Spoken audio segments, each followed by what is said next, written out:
The tension between American corporations hungrily taking China's money while knowing its abysmal human rights record is well known. In sports, the tensions have been building along seemingly disparate tributaries. 2 years ago last month in the NBA, Daryl Morey, the current Philadelphia 76ers president of basketball operations, formerly in the same position with the Houston Rockets, sent out a tweet pledging support for the pro-democracy movement in Hong Kong, which resulted in a sharp reaction from China. The country blacked out NBA preseason games, severed some broadcast relationships with the Rockets. The tweet got Morey a rebuke from Tillman Fertitta, the Rockets' owner, and also from NBA players, especially LeBron James. The message was clear. By challenging Chinese politics, Morey was messing with the NBA's money. James criticized Morey, and then James himself was criticized at home for being selective about whose rights he was willing to fight for. Much of it was a political opportunity for James's enemies at home to tell him to stop advocating for black people. But the China question nevertheless hung. America's desperate need to access China's billion-person population, and at what cost, was further exposed. While James was being criticized, no one said much about the WTA, which at the time had already been in the process of going all in on China. The WTA currently plays 8 tournaments in China. The men's tour, the ATP, plays 4. China held the same repressive free speech policies then as now, but now Steve Simon, the head of the WTA, is threatening to pull women's tennis completely out of the country without a satisfactory resolution to the Shuai situation. The IOC, which awarded Beijing both the 2008 Summer Olympics and next February's 2022 Winter Games, said in a statement that it was taking the approach of quiet diplomacy on the issue. A star player is missing. The Olympics are 90 days away. The world is watching. All of these individual tributaries, long in the making, have led us to where we are right now.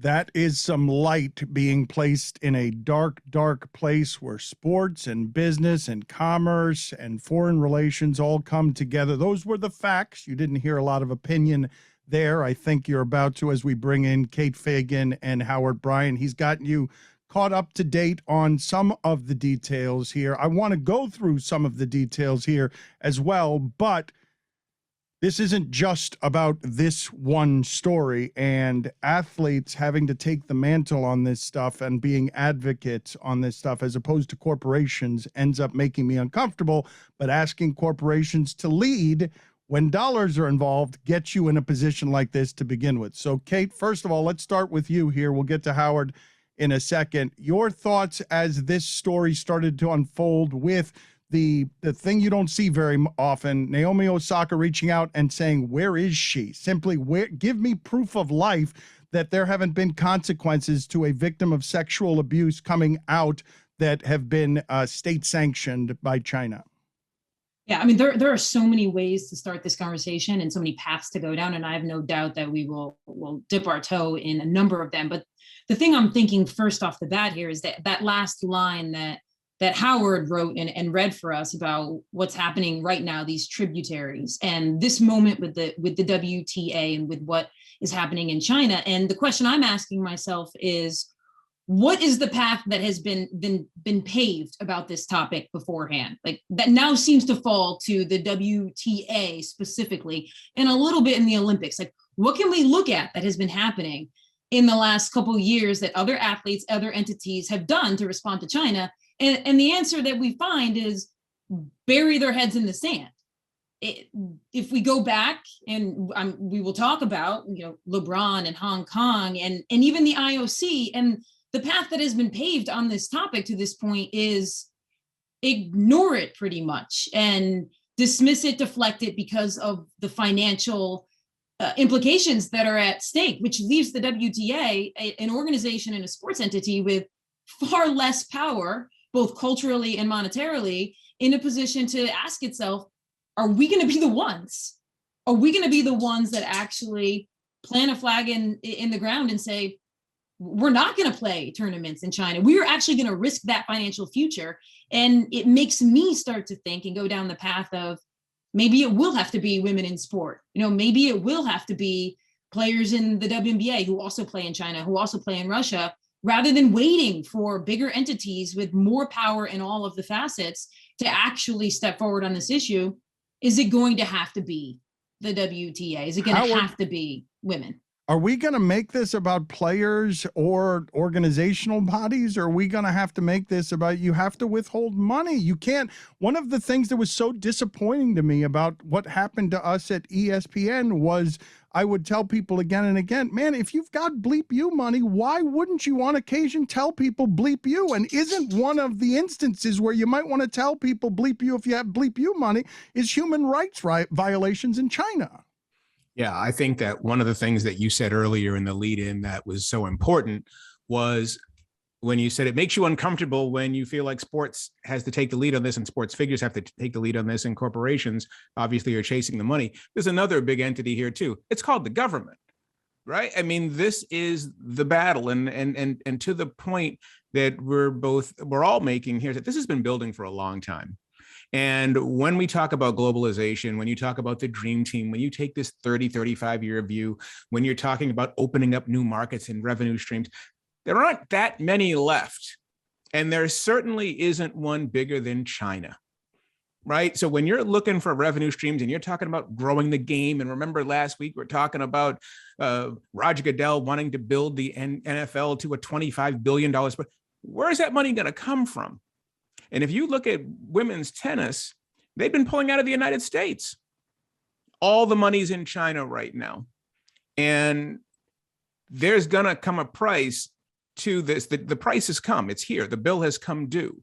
And I remember talking to the great pitcher, Dave Stewart, about this, about Bruce Maxwell, the Oakland A's pitcher who took a knee, and all the advice that the players were giving him before he took this brave stance was, dude, you can't do this right now. You got to get your bag first. You got to get your money first. And Stu was really serious about this, where he's like, that's never going to happen. The bag is never big enough.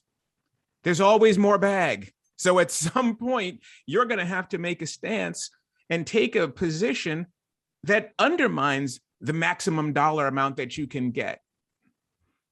And maybe this is now. I mean, you're dealing with it. Yeah. I'm sorry, Kate, you're dealing with a state kidnapping, essentially. It doesn't really get any more human rights than that. Yeah. And it reminds me of this question that Howard is bringing up through the Dave Stewart story is, how much money is enough when we look at here, looking at LeBron, looking at the NBA. If at every turn, your answer is, well, I have 250 million, right? I'm worth 250 million. I can't be, crossing China because I got to grow that wealth. You do get to this point where you say to yourself, and as a sports fan, I say to myself, like, well, when would it ever be enough? If it's not enough yet for somebody like LeBron, when will it be enough? And it reminds me of like the David Foster Wallace, the writer. He had a commencement speech called "This Is Water," and in it, he's like, what do you worship? All of us were worshiping certain things. Are you worshiping beauty? Are you worshiping money? Are you worshiping power? And then he breaks it down and he's like, well, if you're worshiping money and power, it will never be enough. At every turn, you will just want more money and more power. And that's how I feel like this is how we're seeing this play out. And I can't believe standing here right now, I'm not of the belief standing here right now that in 2021, the WTA can look to bigger organizations in the sports world or bigger star-driven power in the sports world to actually be the first to take the stand on this, because in their mind, the risk financially is too great. And I feel like it might have to come from entities that perhaps a larger percentage of their wealth might be sacrificed, but it's not a maximized, exponential form of wealth. Or maybe you don't have any values in the first place, or maybe when you're talking about human rights, they're just words. And I think that's when you're the IOC, that's what I got from them. I mean, we know where the money is. We know where the wealth is. Look at colleges across the country. The Chinese money is affecting everything across the United States. You look around, everything in this house is probably made in China. Look at the iPhones that run. This is a story that is going to test the actual values that you say you have. What are your values? And as much as we talk about LeBron, to Dan's point and the ESPN analogy, what about the NBA? When do you say, I mean, whether you're talking about Enes Kanter, whether you're talking about Daryl Morey with Hong Kong, whether you're talking about this, when does the NBA saying, we're the National Basketball Association, we can do without you, we'll be all right? Oh no, but they already had that chance. They declined. Like exactly, when you talk about when you talk about values and money is your God, whether it's corporate, whether it's a corporation that makes money its God, or whether it's America that makes money its God. When you use the word values like that, there is one chief, first and foremost value, and it can be quantified, and it can be quantified with that dollar. I have told the story before of interviewing Michael Jordan in China in a Chinese hotel room, and a publicist kicked me in the back on the second question, the follow-up I tried to ask about how they made their shoes. This relationship in sports goes back to the starting point of Michael Jordan globalizing this game and becoming America's biggest athlete, at least in part, going through slave labor in that country. And when you say the bill has now come due, I'm curious what's going to happen next, because I don't know how this could have played out. When you use the phrase a state-sanctioned abduction, I don't know that unless it ends in her death where she's never heard from again, whether we can actually get the attention required to do something about what's about to take place in Beijing, where you have human rights atrocities going on in China, and at the center of the spectacle will be a celebration of their country and sports in a couple of months. Yeah. Well, I think when I look at the NBA, and Dan, at the start of that, you were talking about the NBA has already answered this question for us. It hasn't done anything, and it's made it clear it's not going to do anything after Daryl Morey's tweets.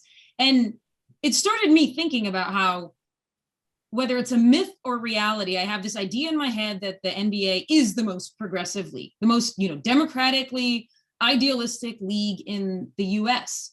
And the reality, as I'm starting to look at it, is that it feels like the NBA has taken its moments to essentially score points in blowouts, right? Like they're willing to move the All-Star game out of Charlotte because they know deep down that that is going to be a decent business proposition for them in, America in 2018 when that happened, 2019 when that happened.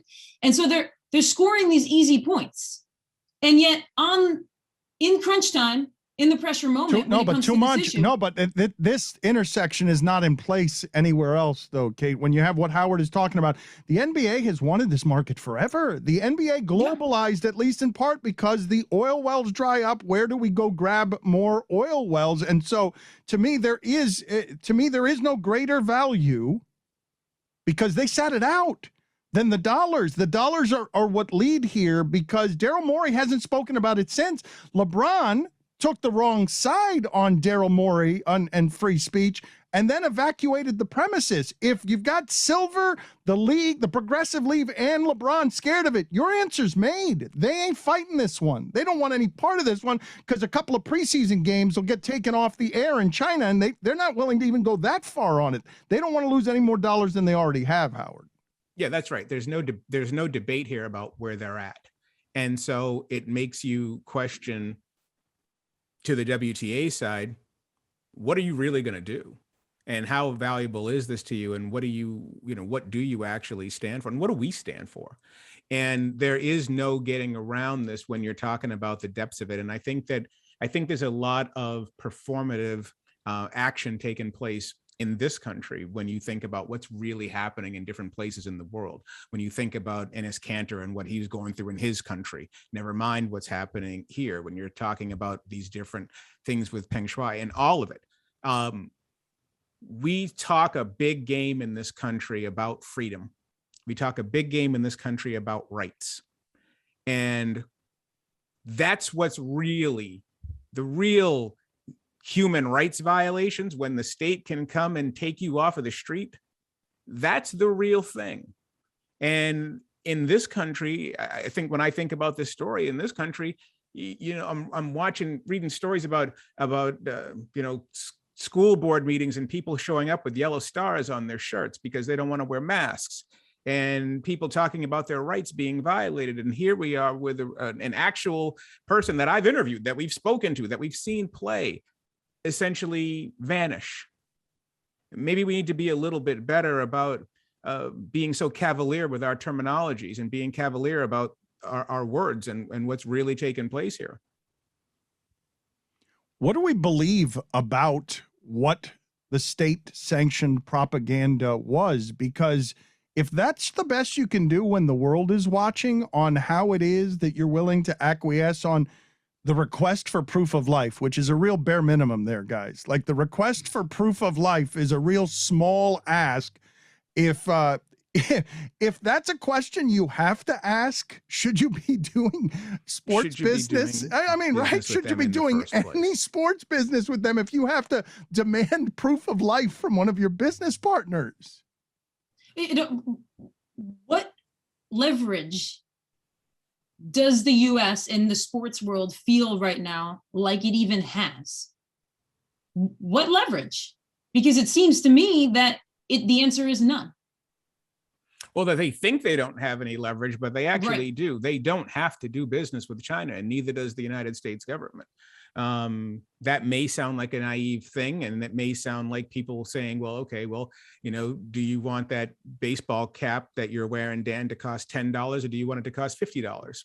Right? I mean, and when you start talking about the global economics of all of this. However, if we are talking about the players having influence and these leagues having influence and having cultural influence, people do care about what these leagues are doing. They do care about these athletes. They do have a fair amount of influence. And if the IOC said, we're not coming there, that would have an impact.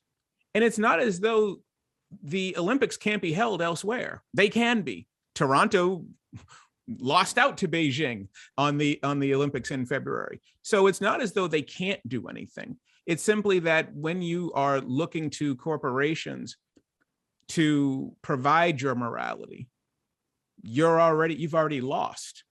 And I think that, to me, for our purposes in a lot of this conversation, the High Wire Act is both with the leagues talking tough on this and also with the players, because as much as LeBron and company took a lot of grief, there was, from the right essentially saying, oh, well, you only care about Black Lives Matter, but you don't care about free speech in Hong Kong. And LeBron was like, hey, he really sort of demurred on this.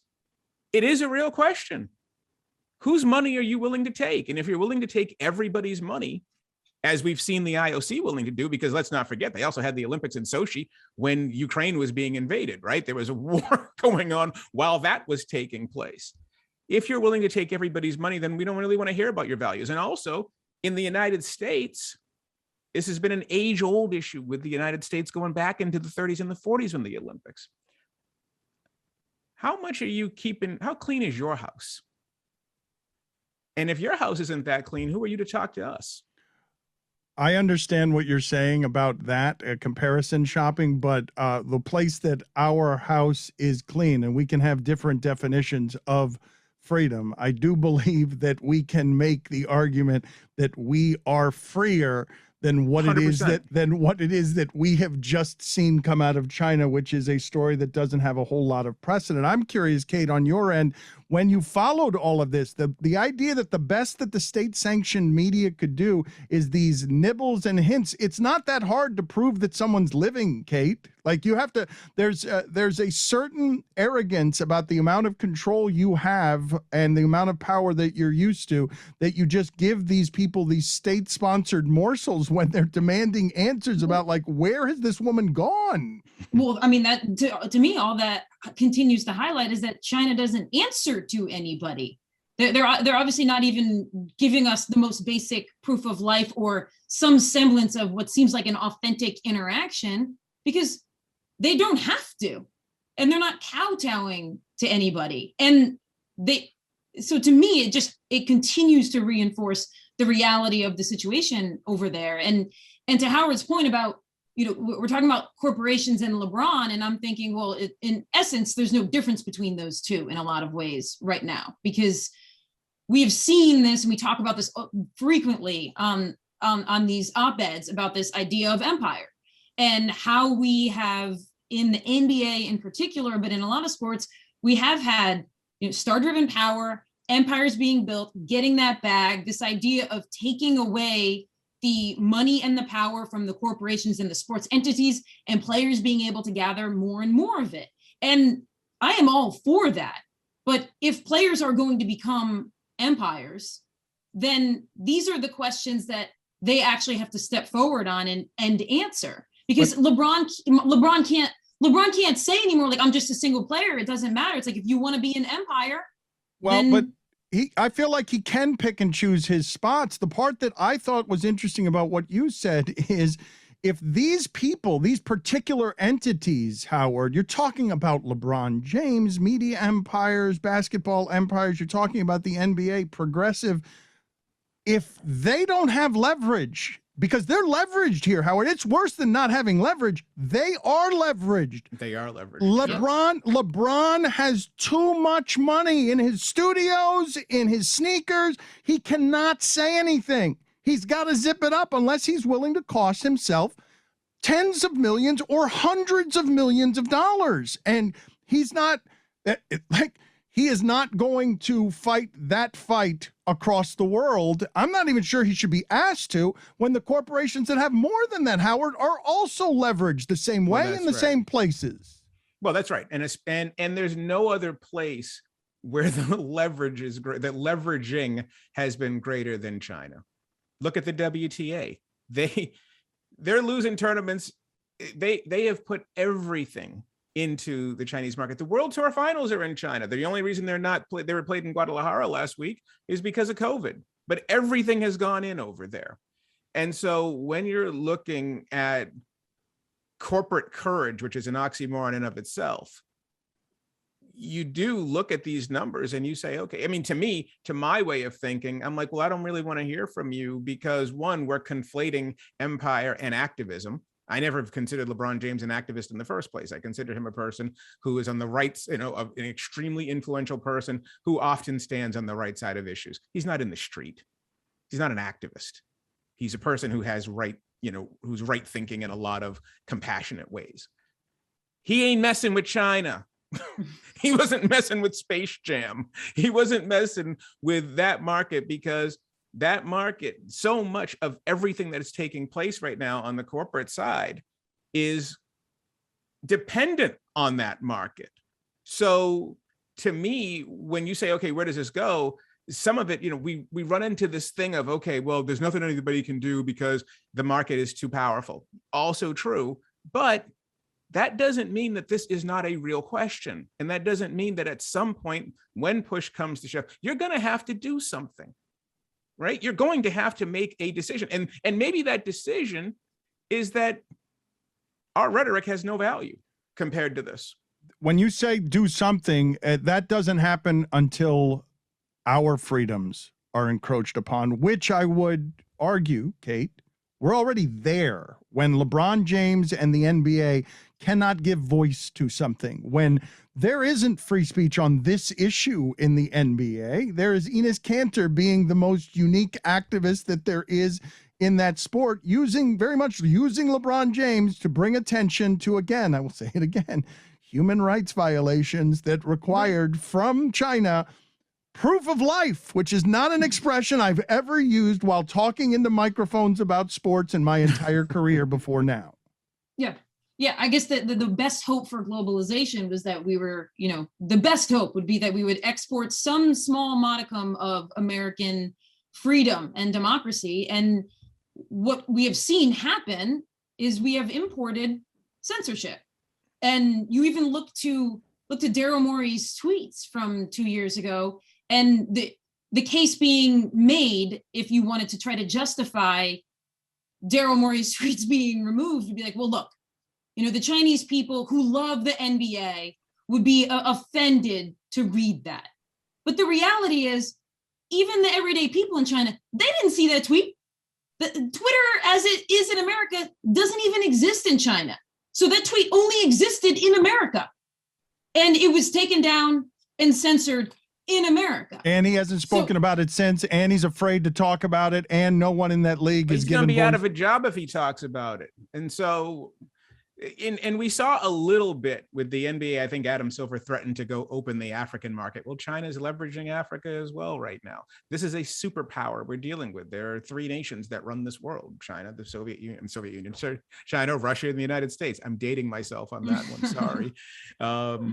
And so the real question here is, to me, in a lot of ways, is how much are we going to move forward on listening to these leagues in the first place? Because we know where they're at, right? I mean, it will be a story, and we will sit here and talk. If the WTA comes and says, we're going to pull out of China over this issue, that's going to be remarkable. That would be absolutely remarkable. They can't and won't, will they, Howard? Yeah. Like they not won't. They will harm themselves irreparably from a business perspective if they did that, correct? Well, you got to find new markets, right? I mean, or maybe everybody. Yeah, I mean, that is maybe the both realistic and cynical view. Yeah, right. Well, it's the cynical view because the money always wins. It's the realistic view because there aren't any, there's no more oil, under second base, right? Where is the next market? Where else are you going to go if you want to have this sport in its current construction? Maybe it doesn't exist in its current construction anymore. Yeah, maybe something else has to replace it. Right. In a strange way, the WTA both has the most to lose, considering not that the WTA's foundation is tenuous in any way, but compared to the other entities we are talking about, it certainly is. They went seeking out Chinese markets because certain tournaments that were happening domestically weren't bringing in the revenue necessary. So in some ways, we look at the WTA, and it makes me also think of having gone and done a story on Brittany Griner in China, where Maya Moore was also playing, and having also gone to Russia twice, where Diana Taurasi and Griner was playing a separate year along with many other players. And in both of those countries, you talk about in the US, our freedoms being encroached on. There are many women that have gone over there and actually had to actually endure the don't ask, don't tell policy when they were living in Russia. And in China, when I would ask, Brittany, who is married to a woman, about even talking about being gay with other players in China, it was like, that was a third rail. Don't even touch that question while I'm in China talking to an American in China. So you've got the WTA, just to bring that full circle, the WTA both has a ton to lose because women's sports is tenuous in many, many markets. But then at the same time, compared to the entities we're talking about, perhaps this is the first place to make a stand, because women's sports, the WTA, a lot of the players I'm talking about, like, they've stood up for democratic principles, and they've often been some of the first to stand up for democratic principles in a lot of ways, I think, because the entire women's sports world is built on the premise of opportunity. Yeah, so perhaps the WTA, and I don't know, I mean, Howard, the tennis world better than the three of us here. Is there any chance that the WTA actually follows through? I don't see that, but I was going to say, I don't see that happening because, once again, they were rushing to China because that's the new money. But the point, I think one of the questions that we're asking here is are the LeBron Jameses and the NBAs and the NFLs, are they rich enough to actually have values? And the answer is probably no. So what can you expect from them? You probably don't think you can expect much of anything from them. The IOC is probably the most cynical and blatant about it all. Who's going to give us the most money? We will host your Olympics there. And FIFA is not far behind.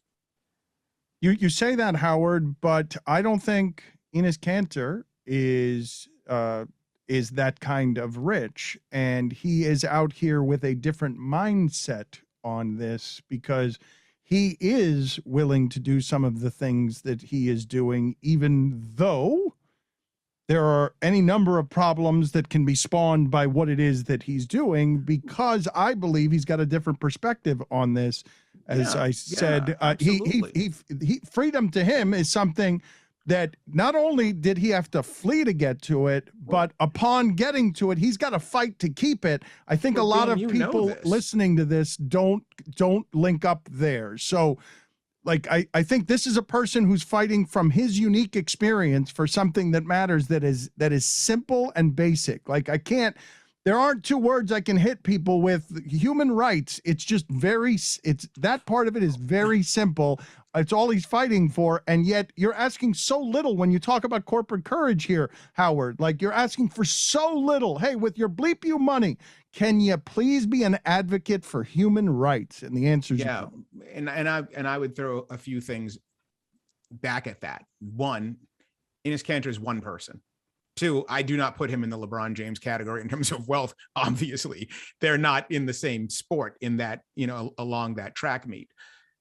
He's also not American.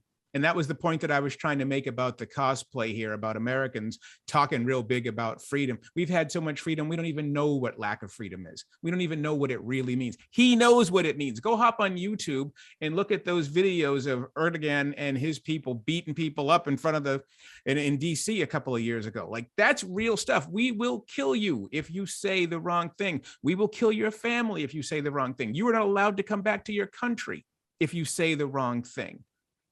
That's my point about this in terms of us telling everybody else what to do. We don't know what loss of freedom is. We really don't. We have no concept of this, and so the Enes Kanters of the world, they know when it comes down to it's literally life and death. How many issues do we deal with in this country where the athletes are really, really talking about life and death? The one time where we did talk about life and death, look who got censored. When we're talking about gender politics, when we're talking about some of the things that we spend time talking about here, Kate, I'm looking at this story and I am seeing a woman. There is a woman who is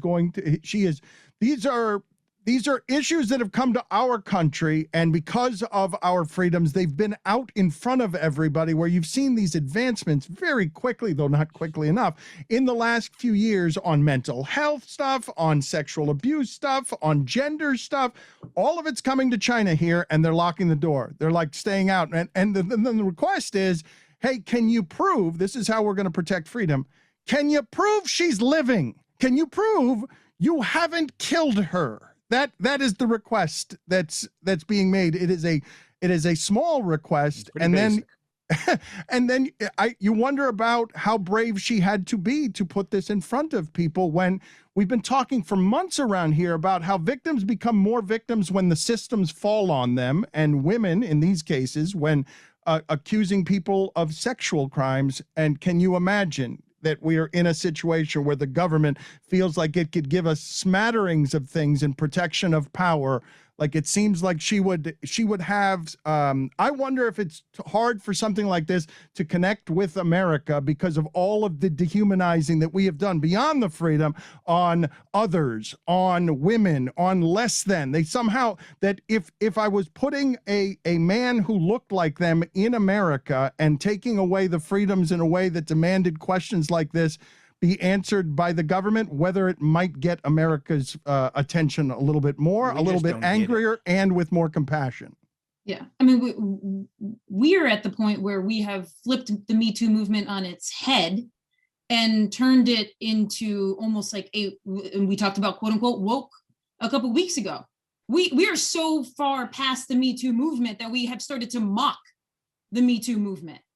Yeah. And so we don't get it, and we can't get it, because when Americans, the few that are probably even paying attention to what is happening with the WTA and Peng Shui right now, they see Me Too, they see what she said, and I think we are so far past it that people don't even see the intricacies of it and the power dynamics of it, and they can't even comprehend it. And there's, like, to your point, Dan, about like who would it have to be and what would that person have to look like that China had made disappear to get Americans to care? It's certainly not a Chinese woman that is going to make America care. And I come back to the point of care enough to fight, not care enough to be interested, care enough to make it something worth fighting for. Care enough to do something. Yeah, we don't get it. I mean, it's, Dan, you know this personally as well as anyone because of your family, right? In terms of being in a place where,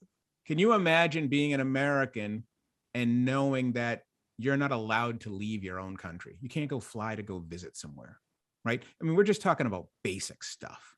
Like that if you went out and did a Facebook post that said, "Let's go, Brandon," right? Your entire family could get rounded up, right? Or if you put a sign out there that said, and people put out signs that, some criticism of Donald Trump or whatever. An opinion the government might not like. You have put it anywhere publicly in front of people or been overheard saying it. That's right. And your freedoms and your family's freedoms can be impinged. That's right. I remember when I visited Cuba when I think it was in 2000.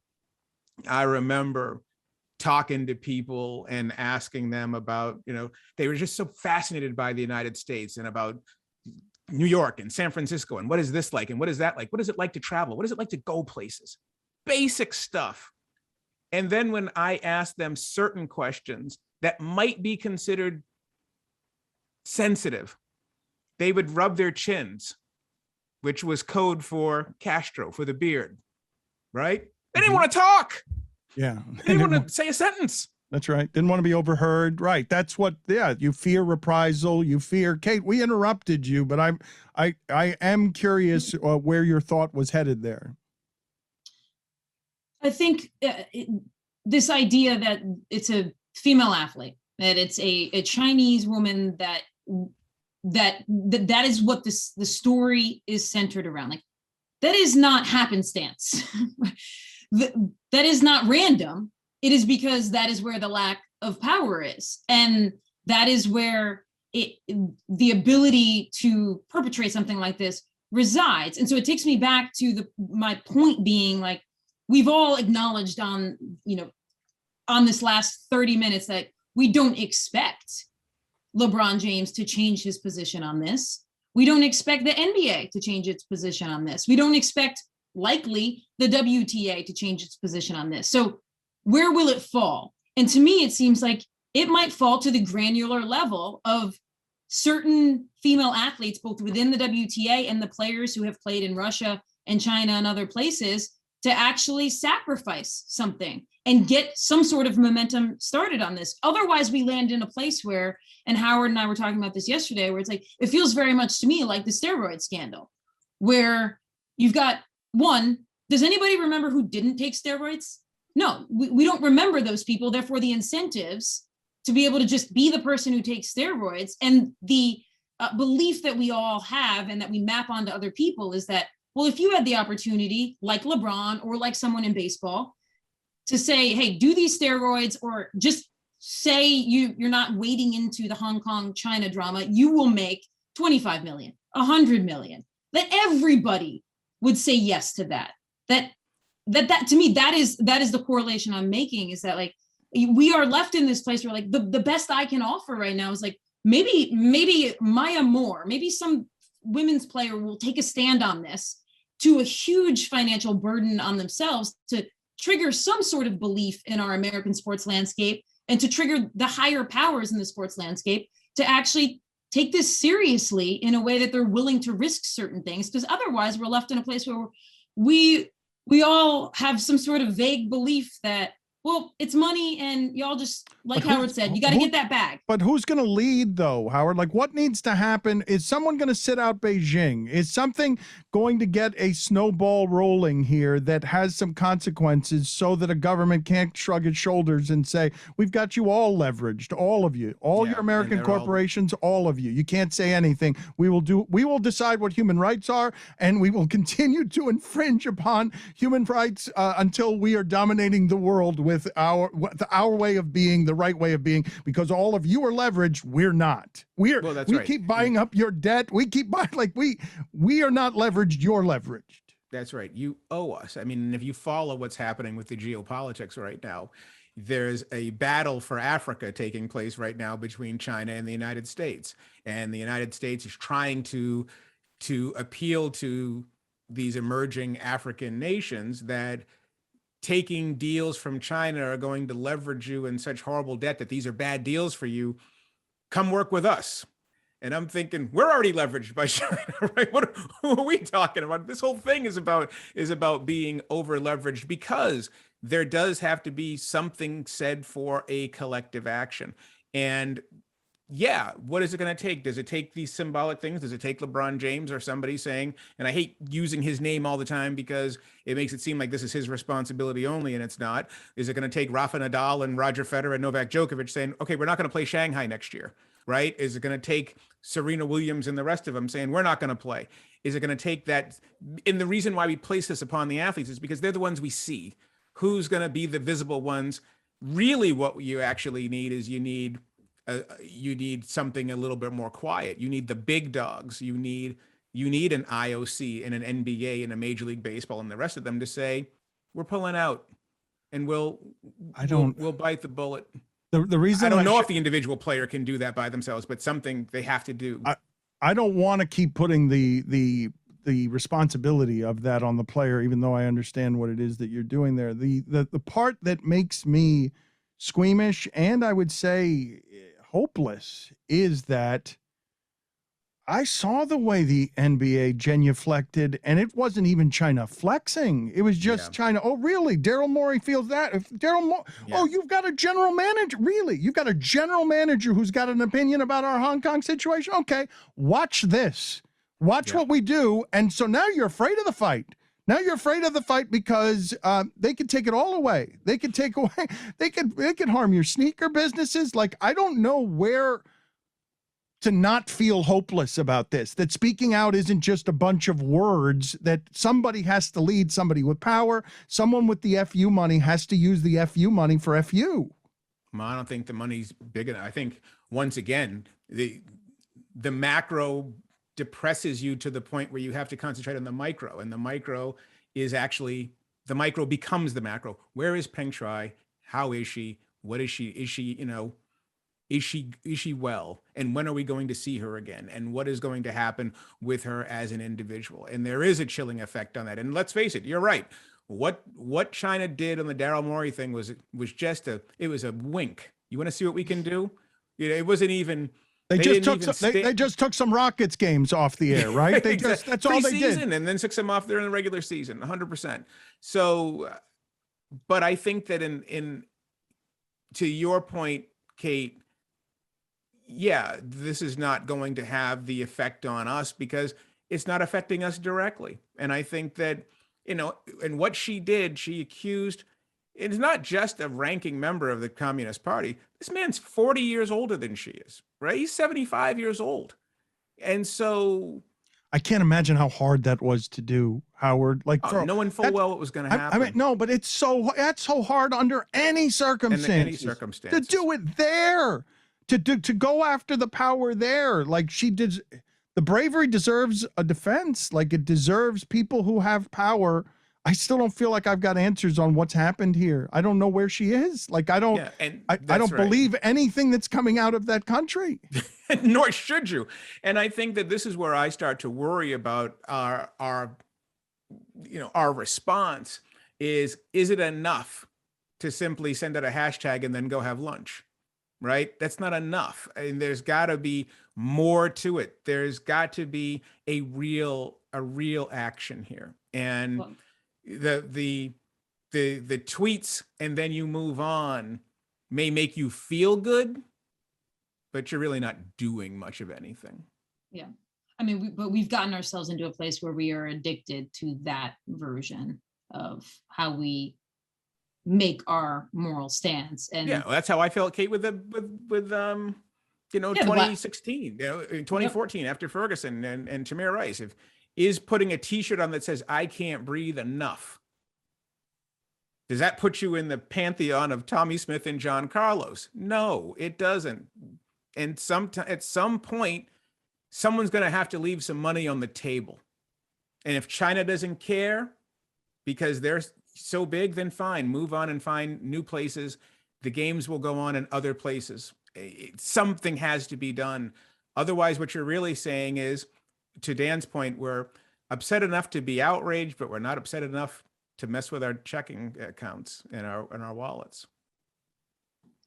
It's so very easy to have the principled stands when there aren't any consequences. You think we're addicted to it, huh, Kate? We're addicted to the virtue signaling of outrage for social media consumption, outrage, because I don't know that we're not doing an equivalent of the same thing here. None of us are costing ourselves dollars. Or I had a chance at Disney to walk out and die on this hill. Instead, I went away for 6 weeks. I went away for 6 weeks in the middle of football season, but I didn't die on the hill. I wasn't willing to. I wasn't willing to have my entire livelihood there. I'm not. I'm asking for corporations to apply a resolve that I was not willing to apply. Yeah, but to that point, go ahead. No, Harold, go ahead. No, please go. I was just going to say, but once again, that goes by degree. I guess it's easy for someone else to decide what you can afford, right? But in this case, from a global economic standpoint, Americans do have to ask themselves, do you want your clothes to cost what they cost, or do you want them to cost twice as much if they make them in the United States, right? When we were talking about this with Daryl Morey in Hong Kong last year, when we had this conversation, that was the big thing, which is walk around your own house and see how many things are made in China, right? Just do a self-check on that. And you want to talk about personal sacrifice. Are you willing to have something made in Wisconsin and it costs 5 times what you bought it for? If the answer is yes, then you're all right.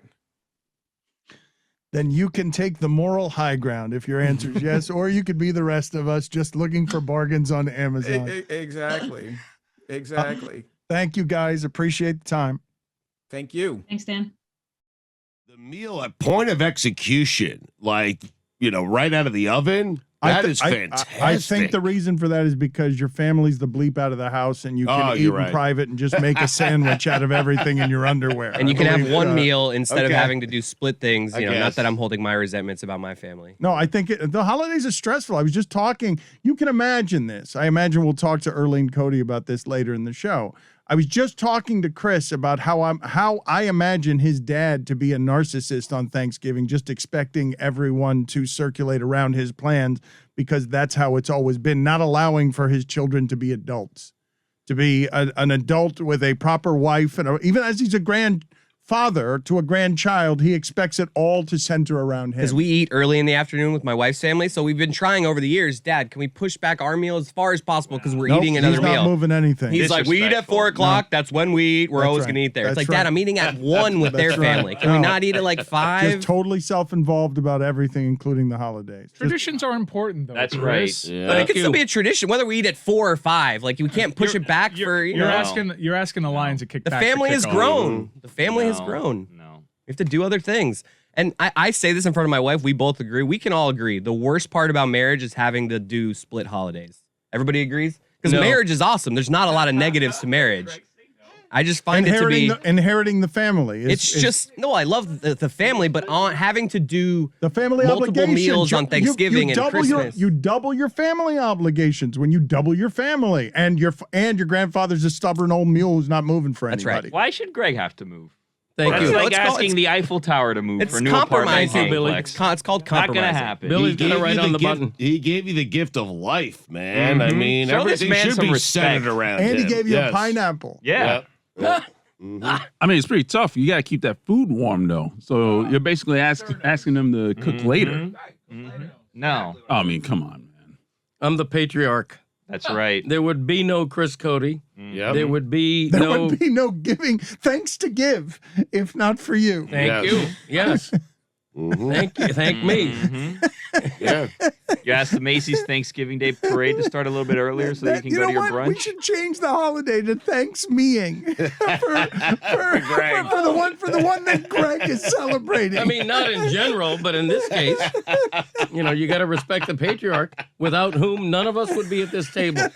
Nothing would exist without me. There is a patriarch in every family, and Greg is the patriarch of that family, right? Like, we eat when my dad wants to eat. That's it. That's the deal. It's what you sign up for. Respect. Yep. And you don't really sign up for it. I mean, he gives you life, and you do what he wants to do. Right. That's it. Yeah. To Greg's point, there's lots of people saying thank you, and very few people saying you're welcome on Thanksgiving. Mm-hmm. Very good point again by Billy. By the way, this is delicious, Jess. Really Thanks, good. Greg. She's an Decadent. incredibly gifted baker. Very rich. Everything she brings in is pure flames. Oh, I mean to chew into the mic. Sorry. Okay. Oh, let's hear that. This is a sonic experience for most. I've been called a loud chewer. You are. Chewing it. It's a good sound, though. You do a good What was chew. that sound? What just An unhealthy what, one. What just came out of your body? It sounded up like you. Sorry, I did that too. What kind of chunks of pecan are you hacking up from somewhere deep in your esophagus? I don't know what that sound was, but this is a beautiful thing. You could sell those. Really good. I love a pecan. That's the beauty of Thanksgiving. Is that you eat nuts you don't eat the whole rest of the year. Who eats a pecan? Except Hell on yeah. Thanksgiving. Put it on the poll, Guillermo. And that's the best part It's the of marriage. beauty of Thanksgiving and marriage that you eat nuts. That you don't eat the rest of the year. I'm serious. The marriage, I don't think that's the beauty of marriage. I think that's just the beauty of Thanksgiving. And also put on the poll, do you all eat nuts on Thanksgiving that you do not eat the rest of the year? Hell yeah. 100%. There's no other use for a cornucopia. This is the only time of the year where the cornucopia shines. Greg, I would say in general, you eat most of the stuff you eat on Thanksgiving, you do not eat the rest of the year, right? That's true. I do make a deep fried turkey in the middle of the year. The Cajun bird? A Cajun bird. Greg's deep fried Cajun Legendary. bird. Yeah. You deep fry it while barefoot. It's Right. Oh, yeah. Yeah. It's a It's dangerous disgusting. game. The garage is dirty. His feet are dirtier, and Right. he is barefooted frying a turkey, old man style, and he'll keep doing it barbaric and primitive into his hundreds. He'll stomp out with his talons onto a dirty driveway and pull a bird right out of the bin. At what time on Thursday will you be out there frying the bird with a beer? Because my brother does that every single Right. year. So I'm assuming you do it every year. It's so Right. dangerous to do that barefooted around bubbling oils. With a beer. Well, you know, it's a science. It's become a science. Or 17. I've got it down to a fine art. It doesn't bother me. You know, and if a couple of drops of oil cascade onto the foot, you shake it off. It doesn't bother me. That oil wants nothing to do with that foot. Yeah, That's He's a good fine. point. Right. Very good point by you. The oil is afraid of those, the armor taloned of toenails that he has to protect his foot from all sorts of boiling bubbles. I'm about to vomit up this pecan bar that Jess just gave me because of this foot conversation. Yeah, well, it's a You may disgusting swallow foot. that vomit, I don't know though. why he insists on Ooh, frying his yeah, turkey absolutely. barefoot. I don't know why. I'm a barefoot man. You know, I normally am not shod while at home in my own little kingdom. You know, I go barefoot. I've done it ever since I was a kid walking on a pebble rock driveway at 1440. You know, that's why my feet, the bottoms of my feet, everybody talks about my toenail, particularly the great toenail. The bottom of my feet are like leather. Prove it. They're almost No, don't prove it. impenetrable. Don't prove it. Let me see. They're You do not prove impenetrable. it. Let me see. No, I want to see if, like, we got They've some got to hide be on that cracked, thing. right? They've got to be There's cracked. got to be They a are deep not crack. cracked. Like Listen, he's I am- probably got to have a Oh fault my there. God! Look at how they're shiny beautiful. Get that out so toenail- quick. look Yeah. at- he did pull it out very Wait, quick. can you hold it Yes. up? Can you hold it up just a second longer? Let me see. A Greg. nail so God, large man. you Those can see it from Wonderful. the back. Greg, I just cut that. It looks like the pirate foot in the Pirates of the Caribbean ride at Disney. Haunting.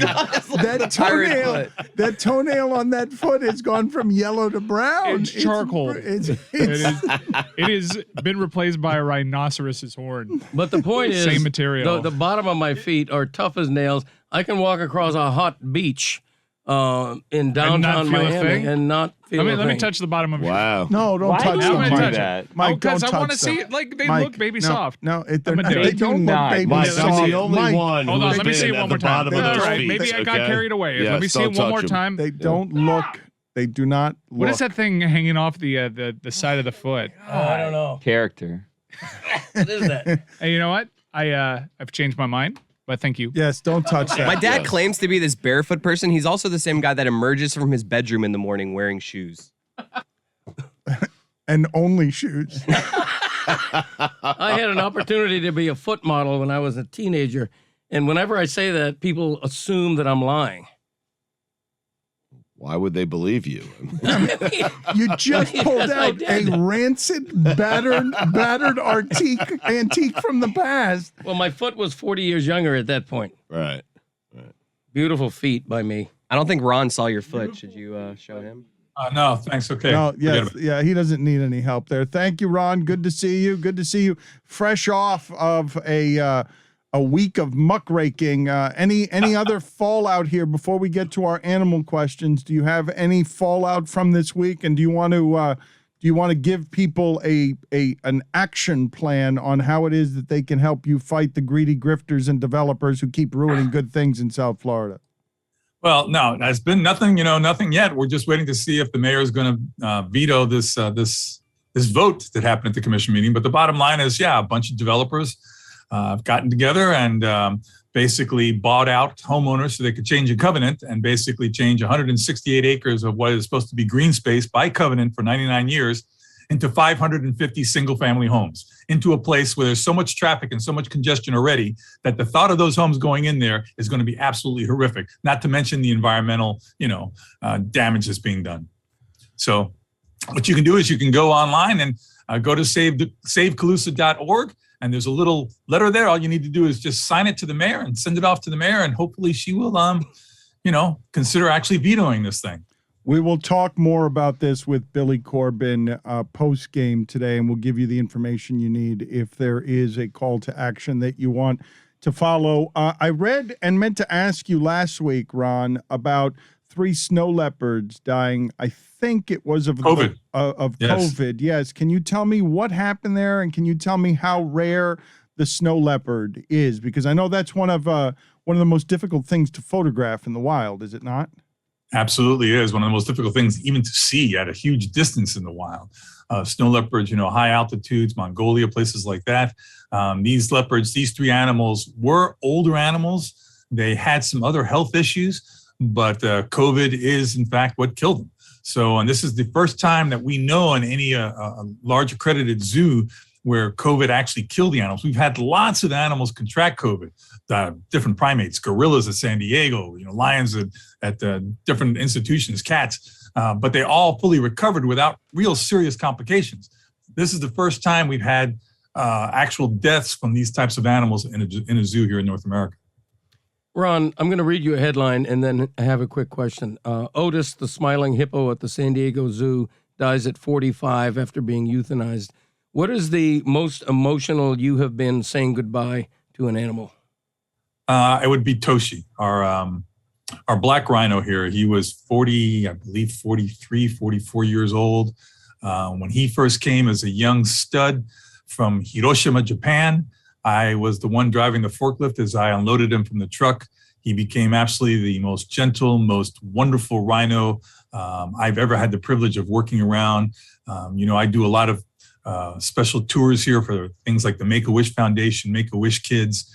And that rhino seemed to know when you had some child who was facing health issues, came up so gentle for, a child that may weigh 35, 40 pounds, come up and pet a rhino on the horn, pet the side of his face, and Toshi just sit there and gently let him do it and gently take a carrot out of this kid's hand. It changed those kids' lives. It changed my life. He lived a much longer life than he would normally live, even in the wild. So he had a great, fruitful life. But I'm not shy to tell you that I cried like a baby when it was his time to go. Ron, 2 questions here. Which animal has the longest toenails, and which animal do you think has the nicest feet? Jesus Christmas. Right, well, he took you right out of the emotion, wasn't listening to anything you said, and then just went Exactly, straight yeah. to Well, toenails. that's Hey, to be expected. Sorry about that whole death thing. What about toenails? Tell me about toenails. Well, I'll tell you what. When you talk about toenails, here. I think, one of the greatest toenails that is in existence is that from the cassowary bird. Look at the cassowary bird, because that toenail will eviscerate you in a heartbeat, okay? And the other one is, it's not a toenail, but it's kind of a fingernail.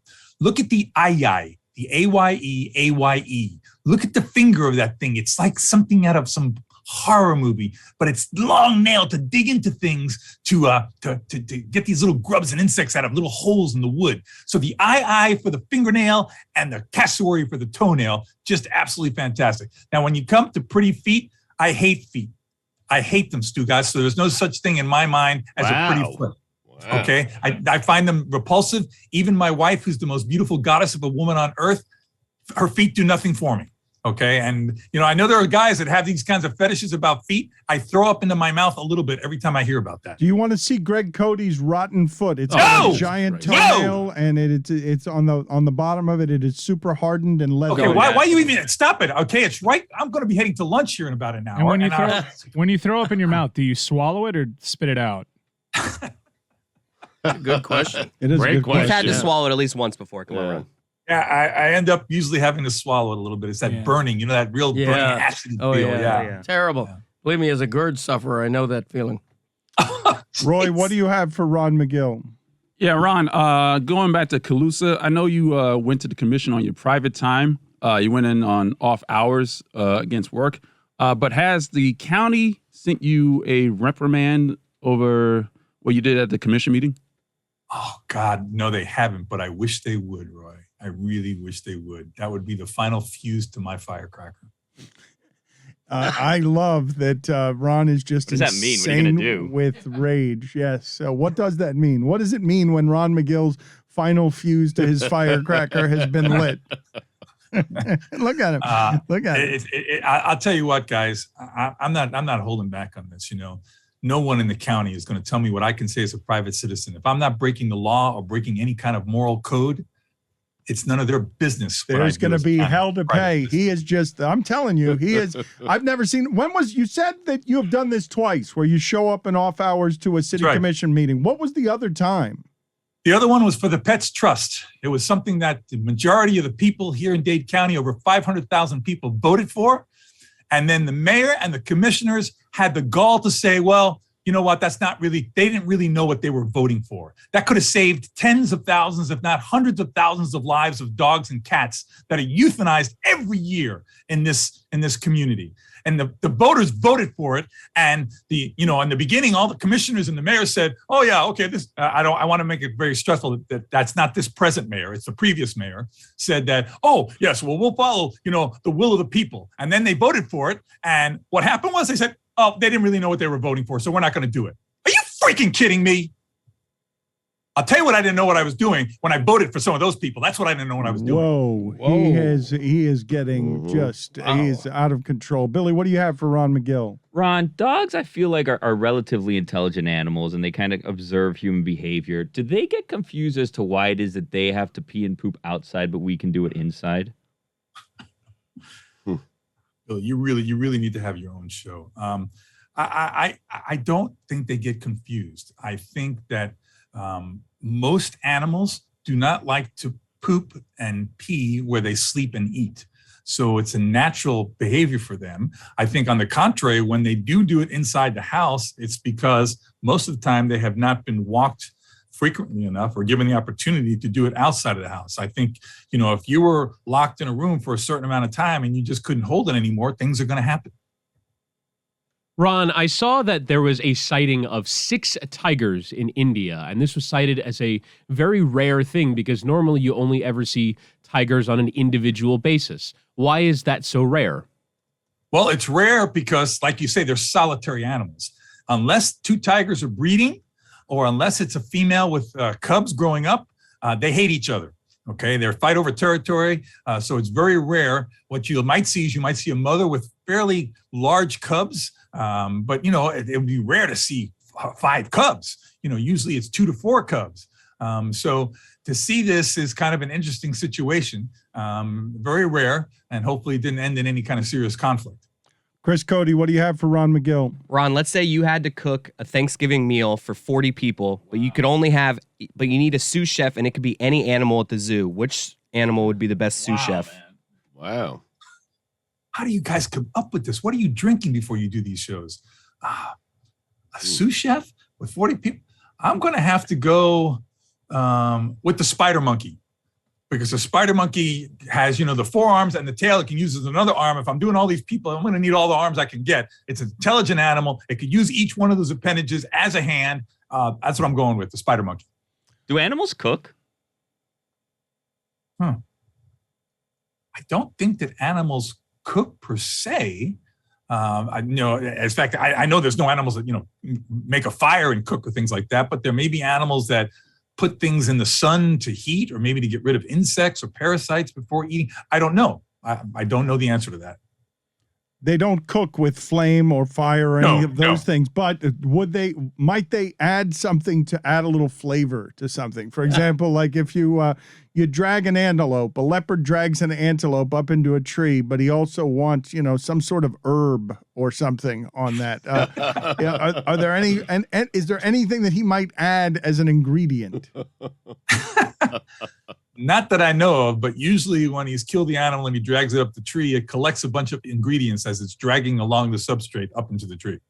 Ron, are you familiar with this viral video that goes viral every couple of years where there are people presumably at a zoo wearing ponchos and they reach into an elephant's rectum and they pull out a blockage and then like a month's worth of shit and shit water just spray all over them? Oh my God. Has that ever happened to you? Have you ever witnessed this phenomenon? Jesus, Mike. It has not happened to me, but I have witnessed it happen here. Yes. Yeah, What happens I've a lot often of times, romanticized this. these animals, what they'll do is sometimes they'll ingest sand with their food, and it creates a blockage and they become constipated. So we have to actually give the animal an enema. And I've been present when we've given an elephant an enema. You got to put on the big glove that goes all the way to your shoulder, and then you push the hose in there, and you flush it out, and then all of a sudden it comes out like a massive explosion. Jeez. The elephant has to be under at that point, right? The elephant's not going to let you. Actually, no. They have been able to train the elephants to actually tolerate that procedure. And I think the elephants are very smart. I think I'm not going to even go there, because I know where you guys are going to go. No, that's okay. Yes, I think they've trained the elephants to do that. Okay. Well, I wasn't going to take it anywhere dirty, but I mean, any dirtier than we already were, given that you got I was going to say that the elephant probably that it feels good. Okay. It It looks like it feels amazing. It has to There feel we good. go. Hell yeah. Yeah. There we go. Oh, yeah. It did not feel good. Ron, when you're at home and you have to go number 2, and will you kick off your pants and underwear or leave them at your ankles? What?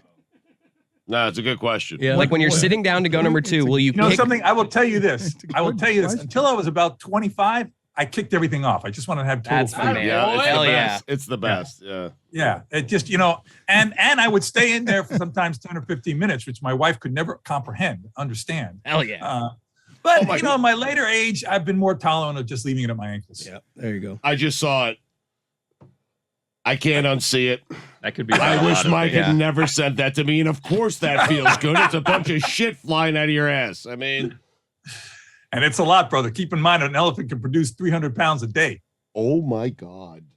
300 pounds. It's still going. I think I have seen that. It's like a river flume, right? That It comes is a out river of, flume, and yes. then, but do people get caught up in it and then start washing away in the river flume of elephant poop, or this is? Well, we have a resident play-by-play guy here watching the video right now, Chris. Yes, can you Whittingham. deliver some Whittingham, let's play-by-play? just close this out with a little bit of play-by-play on the Oh my viral God. video, and whatever setup is required, feel free as a storyteller, as a bit of a professional frame setter. Go ahead and have your way with this viral video. Let's all back away and hear a professional broadcaster attack the play-by-play of this. So the video is from a YouTube channel called Elephant News. It's titled Vet Work at Elephant Nature Park. Expect the unexpected. And the unexpected is 2 people. One is wearing a pink poncho. The other is wearing a light blue poncho with a tan-colored hat. The color of that hat will change momentarily, as what can only best be described as, I would say, shit that looks like a bushel of hay is currently inside the elephant's rear. And as we begin the video, it's in slow motion.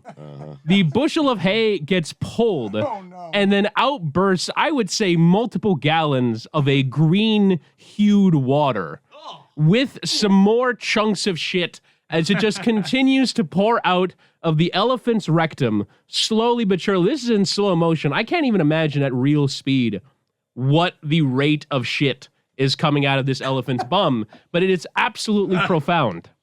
Thank you, Well Whittingham. done. We Yes, appreciate. yes. Very nice. So nobody got swept away, though. Just a hat got discolored is all that happened. That was the only casualty of the. Well, I mean, the consequences of the shit, I mean, I can go back and kind of track this, but so the woman in the pink poncho kind of turns away from it. The person in the blue is undeterred, holding on to the elephant's tail as more, yeah, exactly. So they're holding on to the tail as more shit continues to pour out. I think the person in the pink got some shrapnel. Okay. Absolutely got some shit shrapnel. You're right about the Crapnel. crapnel.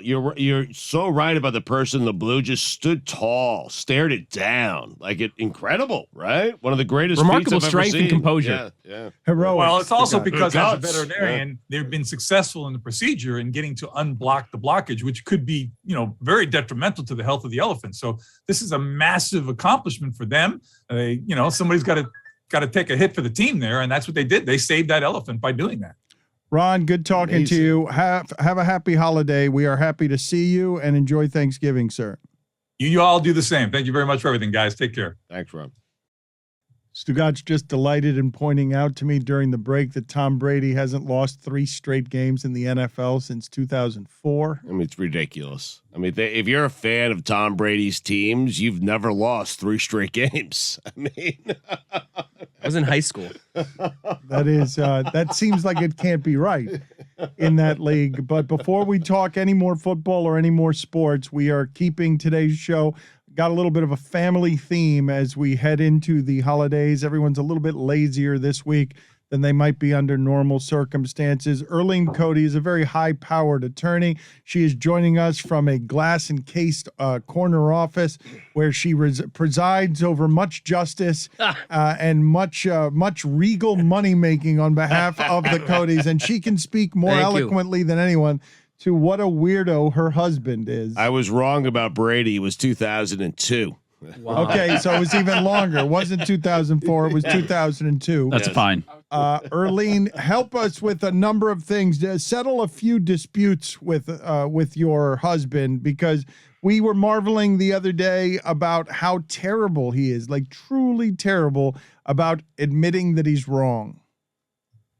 This is true. He always has to shape it into suddenly why he's not wrong, even if it's a fact, not just an opinion. It's not like whether you like ketchup or mustard more on a hot dog. I mean, I will literally say, well, remember, he'll try to tell me that recently he tried to tell me there was an Arby's in a shopping center by us. I said, that Arby's hasn't been there in 10 years. He goes, oh no, it's there. We drive by it. I go, look, see, it's not there. And he goes, if you say so. I'm like, it's not. Well, that's how you leave it there. That's a good job out of you, Greg. Right? Yeah. It's a neutral comment. Yeah. It's excellent. If you Yes. say so. That's right. What kind of commentary is that at the fact that the Arby's isn't where it used to be? I mean, I'm agreeing with her. Right. Okay. Sort But of. you're kind of not. Right? Yeah, well, Yes. sort of. That's the beauty of it. You're By the leaving way, the window open just a crack. exactly. Yes. By the way, this woman puts ketchup on her hot dog, which is just ridiculous. Oh, Why are boy. you deflecting? Unheard of. Oh, This is not about her, it's no, about because you. we're shining I mean- the light on him, and this is the one place where he doesn't Right. want it, where he's a weirdo. Tell me about the pizza shop he tried to buy the other day. Oh my God. He's been, and admittedly, it's a very unique place. And maybe, back in the day, Dan LeBatard had driven by this place, not knowing it was even a pizza place, because he's been going there since he was a kid. And, unfortunately, instead of being sold, they decided to close down, to retire, close down, go away. Very unique pizza place, but it's like next to car parts stores on 441 in Hollywood. I mean, it's not like a mega place for going to the restaurants. You have to know it's there. He decides we should buy it. He said this to me over the years, and I'm always like, no, we're not buying we're going to put all of our savings into a restaurant. Yes. I said, well, who's going to run it? We'll find someone to run it. I'm like, you're not going to find someone. It says the biggest failure in the world is restaurants to begin with, and you're going to just not know anything and not do anything about it. We're just going to run it. And we didn't buy it. Listen, I'm all about increasing our portfolio in ways that are interesting. You're not all about not that. You don't know profitable. anything about your finances. You just want to don't buy even the know what childhood your pizza portfolio shop is. that made you sad. I just love saying the word portfolio. I don't even know what it means. Arleen, how little does he know about your finances? How little does he know about the family's finances? He knows where the checking account is. That's it. He knows nothing I mean, else. I can't apologize for that. Portfolio to me sounds like a city in Italy, but or Spain, perhaps. But listen, if you buy Villa Rose, if you buy Lawton's hot dogs, if you build a small empire of these beautiful small businesses worth saving, you've got something there. If you're Bill Gates, you got something. We ain't in Bill Gates. You have no money. You've got bankruptcy. You've got bankrupting your wife, who is making a lot of money on behalf of your family that you're not making. Well, she's making less than she should be because she's on this show instead of billing people. I've got So more. get back to work. I've got more questions for you. Keep making money. About how weird your husband is. Why is he so stubborn about taking his medicine when clearly he's coughing and hacking and can't function like a healthy human being? And it's not even just the coughing medicine. Just like 2 weeks ago, no, a month ago, he told me, I ran out of that other medicine, but I don't go to that doctor anymore. I said, we'll get it from a different doctor. I'm going to do that. He has yet to even call that doctor, a new doctor that he could get it from, a different doctor, but he won't do it. He hasn't got it. Instead, he just wants to complain about it and almost throw up in his mouth when we go out to dinner because it's like he's got this thing that, whatever. Yes, GERD. Yeah, He loves to call it GERD. I don't almost throw up in my mouth at dinner, by the way. Greg, I had a bout of GERD this weekend. Horrible. Yeah, I feel for you if it's you're always terrible. going through it. Right. Thank you. But if you had a medicine that made it not happen, and then you just don't, and then you could get it again. You're referring to omeprazole. By the And way. then, like last night, he was having a bad night, as he said. And I said, well, if you mixed it up today, why don't you try drinking a lot more? What, did you drink water today? Did you drink some tea today? Did you do? And he's like, no. Why, Arleen, why will he not drink water? What is the matter with your husband? Why will he not drink water? Why does he insist on all his fluids being beer? I don't know. That's the source of a lot of other issues, but that's enough for a different day. Look, I'm not a fish. I'm not adherent to water. I mean, water's fine. It has its place. But hydration is important and maybe could help with different things. Anytime I pour liquid down my gullet, I'm hydrating. Yeah.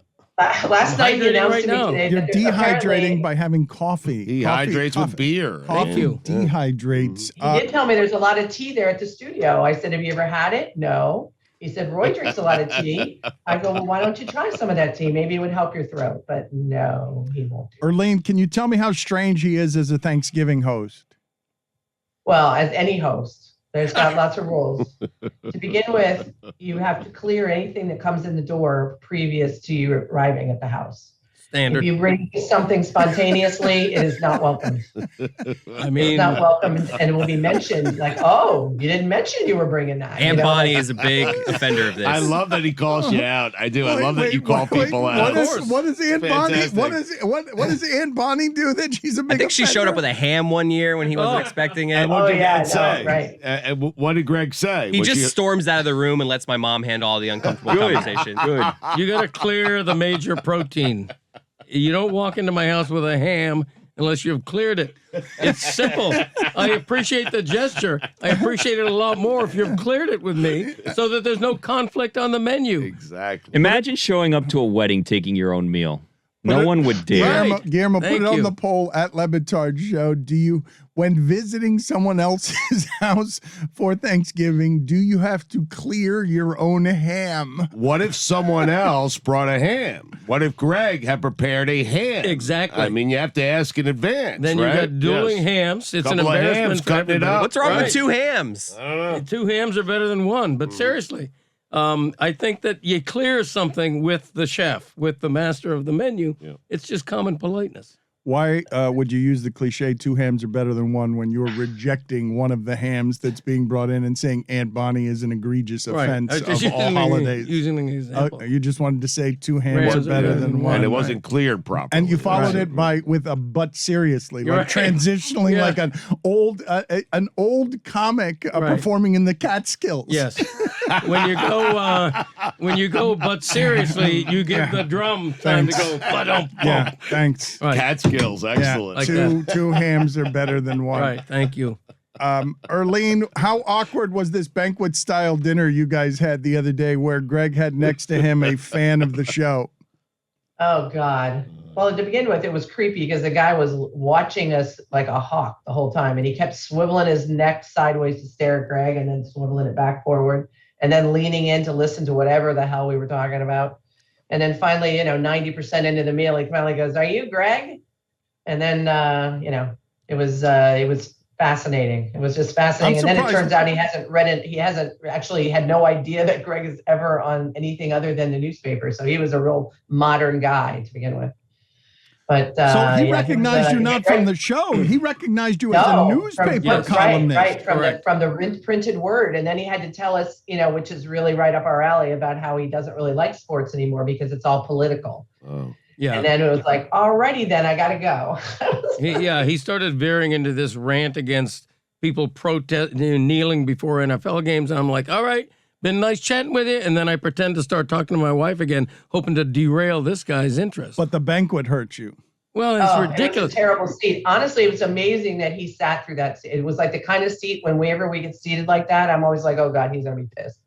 And but he didn't say anything. It was very nice of him. Well, it was a crowded restaurant, but how close was I to that guy, elbow to elbow? God, 2 feet. 2 feet. I figured you would like that. I mean, 1 foot maybe. Yeah, it's crazy. Greg, what was your go-to subject of conversation when you're trying to dial in with your wife? All right, we need to talk about something. You're pretending Look me in the that eye you and talk to your talk. wife. What was Right. your subject matter? It's you. Well, because of the timing, you're like talking about the Thanksgiving menu or something, which I would normally not do, but I'm just trying to put one word in front of the other, call it a sentence, just so I can detract and distract this guy at my right elbow. I can't even remember what we talked about, but I just always think they're counting how many beers he had. So they can repeat that story. That's just you, Arleen. That's just I was going to say. how many beers did he have at dinner? One track mind over here.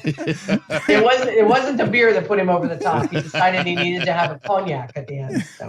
Jesus. It was a beautiful restaurant. At the end of the meal, yeah. No, but that's a bad drunk. Now you've got a bad drunk on your hands because if it's just beer, you've got a manageable Greg Cody. This is the lifetime drunk. You throw a cognac at the end of it, he's now a sloppy mess. No, cognac's a beautiful thing. Kids used to call me that, Greg Cognac. They did not. A nickname of mine. No one Not called what they you called that. you. No I one- believe it. No one called I you might that. start calling you that. Arleen,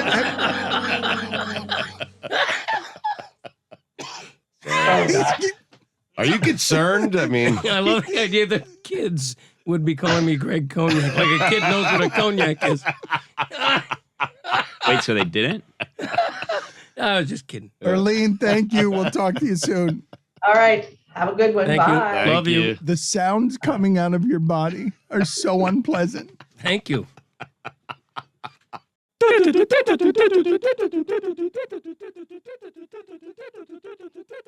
You might think that this bucket is for just Greg Cody on a Tuesday, but it's all of us. We've got a short week this week, so we will not be here on Wednesday, Thursday, or Friday. We will talk to you again on Monday. We've got to go all the way around the room. One last week of misery. we will have a God Bless Football edition tomorrow as you head into the Thanksgiving weekend. We will have that. You know what? It'll be a special holiday edition of Super. Okay, we'll just My bad. start. Let's start over. My bad. Yeah, My we bad. could have dug ourselves out of it, but it's all right.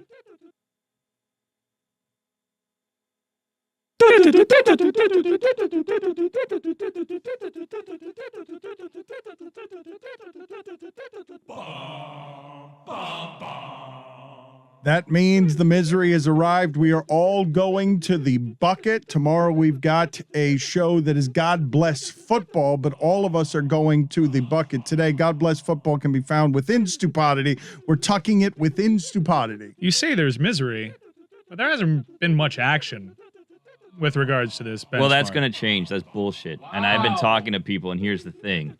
December is coming because things are going to be paid off in What do you mean? December. Okay. You'll find out soon I think enough. people All need right. to pick punishments, though, for there to be... December's coming, Mike. All right. Well, 'cause I've actually had a pretty good year. December's coming, Mike. I think I've lost like maybe twice I this think season. Whittingham but is I like picked once. 1-8 or something ridiculous. He's Yeah. got like 8 losses and hasn't Well, I've paid won a any couple of in a them. row, thank God, but I've got a lot to do. I haven't A lot lost to yet. do. Yeah, good. What does Stugotz owe? Nothing. I don't. I find it very. I find Who it knows? impossible to It's believe. been that really you don't owe hard to anything. follow. Deathcember's coming. I mean, right. feel free to send suggestion, guys, for punishment. Thank you, Mike. Man, I would love to pick some. Deathcember's coming. No idea. Let's go around and begin with It's one of the punishments resting on our laurels because someone's nailing that one. Thank you. How many does he owe? He must owe. He's not. I've got no idea what's He's what. not unbeaten. It's impossible. Like you told me, you reminded me that Woody's lost 8 times. He could have just been like, I think 4 is cool, and we would have been like, Well, how many people have actually? I know I came in here with a too tight golden uniform, and that gold football still hasn't dried. It's still got paint on it that's getting on my car and chairs because I felt the need to pay one of the punishments. My F1 costume is stuck in cargo somewhere, probably in a sea far away. Greg still currently has 5 punishments to pick. Wow, really? That's right. What are they? Well, you have to pick them. Oh. You haven't paid. Has anyone paid anything other than me? I cut the big toe. I did. Yeah, that's He has true. 4 more punishments on top of all the others. I paid off one of my 3 with the car fresheners hanging off of my. Christmas tree set. That was one of the worst ones. That one stayed with you for a couple of days. Yes, it did. I'm still spinning up. Chris Cody, how many losses do you have that have gone unpaid here? I have 2 that I've selected, and I believe I lost last week, so I have a third one I need to select, but I have 2 that I've selected that I can do. I'm ready to do them. Wait a minute. Is next week going to be Machine Gun Skippy? Is he going to be in town? Somebody's got to tell John Skipper that he, Not it. So I've got to tell him. I've got to tell him that he's got to do machine gun skipping next week. Well, if it's going to be in December, remember Deathcember's coming down. Yeah, you did mention that. Have you paid any of your punishments? I'm trying to wrangle around these bunch of clowns and they're picking their own punishments and sending suggestions. Yeah, Billy's got enough to do. Mm-hmm. I mean, this is why the whole thing died when it died, because of all of this, because we can't do anything correctly. But Deathcember is We're coming. still having fun though. Look at this. A couple of people just picking some helmets. Without consequence, then this is a fairly useless segment. We can We're all not doing pretend to be anything to afraid. help. We can all pretend to be afraid of punishments, but it doesn't seem like there are actual punishments. But Dan paid one off. Roy paid one off. I paid one off. I know who's legit mean, here. I know who's about it, in the immortal words of Master P. Let's go out to Tony. Tony, go ahead and rummage around in the bucket of the death. The Chiefs and the Cardinals are the bye teams this week. So if you get the Chiefs or the Cardinals. Nice little rummage here, Dano. Billy really screwed me last week giving me the Seahawks. Oof. I got the Brownies. Tony always wants to catch Sunday us night up. football. The broken At the Browns Ravens. are Against the at the Ravens are a Ravens. 4-point dog. All the lines Sorry, Mike. given to you by I don't blame DraftKings. It does look like Jack Conklin and Kareem Hunt are back, and that's big for the Nice. Browns. Keep in mind that the Cleveland Browns averaged 28 points per game when Kareem Hunt's You already in the put lineup. it back, though. Oh, no. And he got the Jets. Oh, no. Is that the Jets? They're at Oh, the my Texans. God. Jets are playing the Texans. I have to Oh, keep it, wow. but That's an Flacco, upgrade. baby. With Flacco the- looked good. The Texans just won. The That doesn't Texans matter. are a 2.5-point favorite against the they are. Jets. Tyrod Holy Taylor, shit. The baby. punishment is having to watch that game. Elijah Moore, a player, Star. Stugotz. You got a good Star one. in the He's a making. good player. I Go saw ahead, that Chris in Cody. terms of separation amongst rookie receivers, he's the best. Very good. I forget if do I want to reach for something with a mask? I forget. Like the Jags, I believe, didn't have a mask. I'm gonna go for a mask. All right. This is why we need gloves. The Giants. Ay, ay, ay. I've been wearing gloves all season.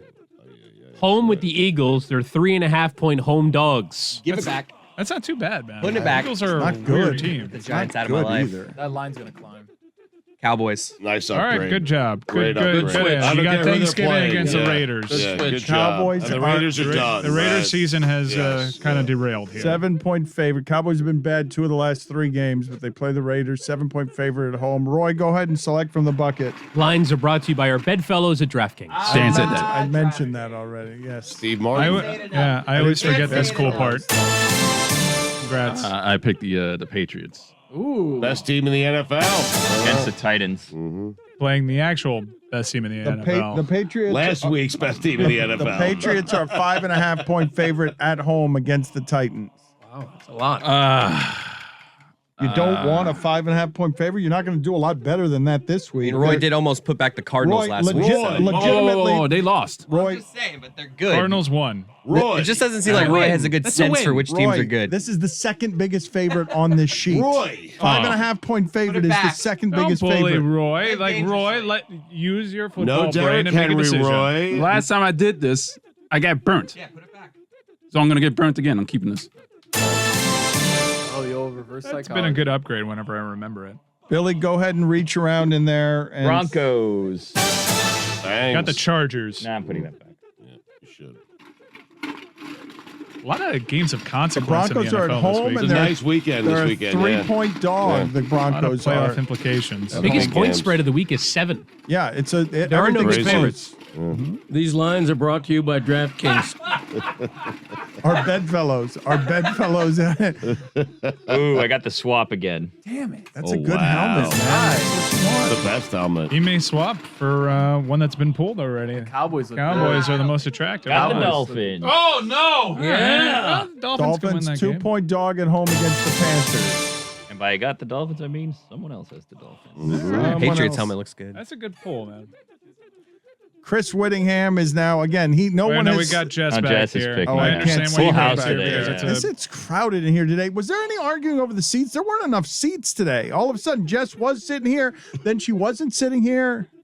Well, I'm editing off The Looking Glass, Dan, which everyone should subscribe to on Spotify. I really and enjoyed Apple. that. It's a great podcast with me and Kate Fagan, and now I'm going to the bucket. Nice All right, plug. let's see if you go to the bucket and have anything that resembles excitement, enthusiasm, success. She has paid one of her punishments. She had to. Wow, the Big Apple helmet. So it's the Jets or Big the Apple. Giants, or did we decide whether you could take one of the basketball teams or not? Whether you could take the Knicks Knicks, or or Nets. the Nets? Did we decide this or no? Where are the Giants playing? So the Giants are home with the Eagles. The Jets are away at the Texans. The Giants are a 3.5-point dog at home, and as he said, the Jets at the Texans are a 2.5-point dog. Who is Columbia playing? Who is Fordham playing? Yeah, Google Fordham. Doc. Does Rutgers All right, count? we'll come I'm back putting to this you. back. Okay. The Islanders, the Rangers. The Mets play the Rutgers are in Suns. I mean, Rutgers are in Jersey Or opening day for the Mets. Ooh, next year. the Broncos. All right, so you're a 3-point dog at home against the Chargers. Damn it. You don't have something that Billy's going to want to take. Mike Ryan, it is your turn. Mike, you don't want to get something too good because Billy's going to take it. Not so necessarily. Only 7 more people have to well, pick. no, the Yes. best one's been Yes, taken. it's So such a long. And is season. Hildy back this week or not? Because she had her it's so golden long, helmet we right don't now. pay off any of the debts. Like this is Get an why the thing update. died. Like, It is. just email me a Google Doc of what's what. Big Apple. Again with this. We just. Again, who they Yeah. got? Who Mets have? Why is that getting pulled so much? It's been Let pulled me like see the 5 hang on. I'm times gonna- in the last Top couple of of the, weeks. Can I you check the looking- NHL schedule real quick? Then you're at Red Bulls. I'll Well, check no, it the for you. NYCFC, they got the Rev Zone. They set the points record. I was thinking maybe going MLS there. No, MLS is. No. well, what Red day Bulls are you were looking eliminated. at? Yeah. And they play in New Jersey anyways. Yeah, Reaper- Rangers at Bruins. If you want to go there, Mike. Reaper, The Islanders playing. We should drag this out a little Reaper, Reaper, you just can come make- in yeah, here. Reaper, Just go- come in start here. going I in don't there. think Mike Woody thinking is hasn't good picked radio, yet. so it's not good podcast. So if you make noises like that to show that you're thinking, though, that definitely helps. Yeah, it does. Whittingham has picked the Packers. I got the Packers. Oh, that was a They good play pick. the Rams. Now, does it have to be the Nice pick. on the Big Apple? Does it have to be the very next game? Yeah. Yeah, the very next No, game. just pick whatever game you want. There's a all Battle year, of the Mike. Empires State on the ice. Oh boy, and the Islanders just opened up a brand new stadium. Isles are good. Yeah. I'm keeping the Packers, by the The way. Packers are a 1-point favorite at home against the Rams.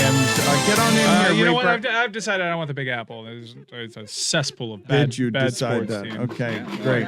You was decided- another I'm helmet glad pick you at to least represent. decided it quickly. Is what I'm glad. Well, you know what? I'm not going to be bullied into making a bad decision like you clowns. There's a reason why I've been successful in this because I've got a high football IQ. Hey, man. Ravens against my Brownies.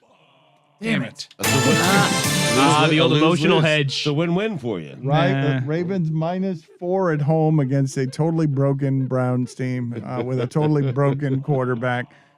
He's just emotionally broken and physically broken. Oh, yeah, he's broken. He doesn't care if the fans boo. He should care. Jackass. Jackass? I mean, Baker Mayfield enough. And the fans are booing him because he's not playing very well, and they have major expectations for him. Don't say you don't care. He's I tough mean, right now. He's a tough I mean, his body's hurting.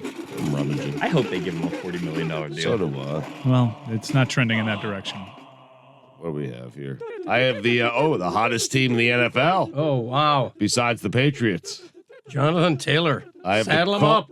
Yeah, but oh god, what a weekend this weekend! I have the Colts, but they're playing the Bucks. They're a 3-point dog at home against the Tampa Bay Bucks. Man, I'm gonna throw it back. Wow. Controversial. Pretty standard play. Yeah, I gotta throw it back. I want nothing to do with Brady. They're just getting hot. Because they just won their lost first two game of in the their last three. All Two of right. their last three they've lost. They're And hot so- because they won the last time Stugotz watched them. Yeah. The great Bruce Springsteen once said, "You can't start a fire without a spark." I got the Colts again. Wow. Wow. That is like that's a bucket of dead version of Scorigami. Yeah, Brady to the Giants. I don't think that's ever happened before. That's what you get with a long rummage. That's what you get. You want to go to Greg Cody here? I have the Golden Helmet of Life. Congratulations. Won last week. So awesome for you, man. Stress-free Thanksgiving weekend for Dan. Nice rummage. And keep in mind what's looming: the swap. The helmet. Cardinals. They've got to buy. That is the Greg. Nice. Hey, wait. Greg. swap helmet. Think about the strategy in this. I think you might want to repick. Greg Cody wasn't thinking about anything. You're going to end up with the Dolphins if you want keep it? that helmet. Who got the swap? Billy has Billy the did. swap. Billy did. But I would also tell you that Billy loves you. How do you not know who got it? I don't know if he's Billy, swapped will with you- you. will Because you it take happened this or last no? week. Chris, this has been a descent into senility today for your father. He just threw up. We just said, beware of the swap. Don't be too happy. But he was so lost in his own fumes and juices that he threw his arms up and he's like, I got the buy. So do you want that buy and the probability or possibility that Billy will swap and take it and you will get the Dolphins, or would you like to select again? I would get the Dolphins for this week. Yes. You would, I don't think Billy will swap. okay, well then keep No, it. he will swap, Greg. Well, no, then keep it. If you don't think he will swap, that he will My take dad is saying that he thinks he'll swap with someone else who got. So yeah, Dad, keep it. I'm going to keep it. All right. Okay. Billy, whose helmet do you want? Wow. You can take your time. Don't let these bullies. I'm going to take the Patriots. Billy, you crazy. He loves you, Greg. He loves you, Greg. Thank you, Billy. Racism! That is insane. Guaranteed safety. Wait, what? Michael Strahan going to space. Get out of here. I swear to God. Is this from Sports Centra This again? is from Forbes. Going to space. What? He's just doing that. That's not space. Blue Origin's next space flight will include Good Morning America host Michael Strahan. That's not space. It's not space. Yeah, you can float around, but I also saw the dudes in Apollo 13 do that in the mid 90s. It's fake space. It's fake space. It's Yeah. space. Yeah, no, it's not real space. You know I what? think you're right. You're not really going into space. You're dipping your toe into space, but you're not actually going into space. That's just a cup of Yeah. coffee. Yeah. It's technically space. Yeah, but it's Eh. a technicality. Who That wants to go to space on a technicality? It's like you pop your head into space and then you pop back out and it's over. You Yeah, know? no. Like Shatner thinks he went to space. He didn't like go to Neil space. Armstrong looks at you and like, you didn't go to space. Yeah. Strahan. You pop your he head laughs at back you. in, Yeah. you pop your head back But they out. technically went to space. They visited space. They that it was brief, that it was just for a second, like that's what they were doing. They're technically going to space. For me, space is either the ISS or the moon. You This is- gotta pack an overnight bag. No, Yeah. what you're if you go saying, into space, Dan, you go to space. what you guys are saying is you can't do space unless you risk, like George Clooney, just floating off into eternity Exactly until you right. die. That's Precisely. space. Yeah. Yeah. That's what Yeah. space is all A about. little spacewalk. Yeah. Mm-hmm. You're not even using the bathroom if you're in space for like No. 5 hours. Yeah, you Right. gotta 4 get off in the cabin. Someone's gotta open up a Capri Sun, and you gotta swallow the Capri Sun. You're not in space till you do a 0G poop. Mm-hmm. Mm-hmm. It Right. it really is. All they're doing is the equivalent of the rocket's nose touching space, and then it starts to fall right Yeah. back down. Tourist. Right. You're not an astronaut. You're a tourist. Get out of here. Why is Michael Strahan going? Pretty high Q rating. Everyone generally likes him. I'm happy even hearing this, but he's But not is a this? space But how traveler. are we doing this? If we're choosing between Shatner and Michael Strahan, are we just doing people that others like? Is that This is what going we're to become shooting so into space? This is going to be so commonplace that IG influencers are going to start going to air quotes space. Literally, Miami will be going to air quotes space. This isn't real space travel. This isn't the future that Kubrick sold me. So Strahan covered the Bezos' first trip to space, and so he covered it for the media, for GMA, and then they invited him to space. So did we. I know, but he actually was there. He was physically there. He interviewed people before and after, the astronauts, if you want to call them that. And then they invited Strahan. Wait, you're calling them astronauts? I'm not. I said if you want to call them it's that. Good, because Okay. it's an insult to actual astronauts. To call what Shatner, Bezos, and Strahan are doing. They put the not in astronaut. They're Yeah. not astronaut. Astronaut, N-O-T at the end. Yes. An astronaut.